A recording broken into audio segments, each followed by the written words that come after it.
ఆగండి ఒకసారి వీడియో చూడండి. ఈజీగా ఇంట్లోనే సున్నిపిండి ఎలా చేసుకోవాలి వీడియోలో చూద్దాం. కెమికల్స్ ఉన్న సోప్స్ కన్నా ఈ సున్నిపిండి చాలా బెటర్.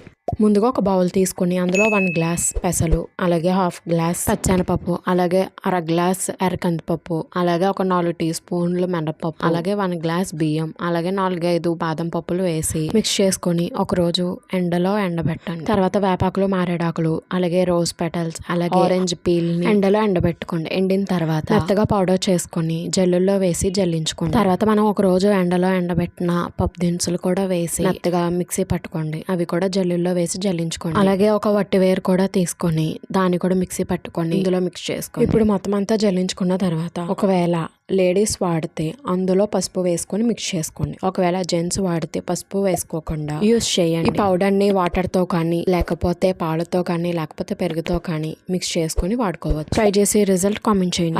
ఆగండి సబ్స్క్రైబ్ చేసుకోండి.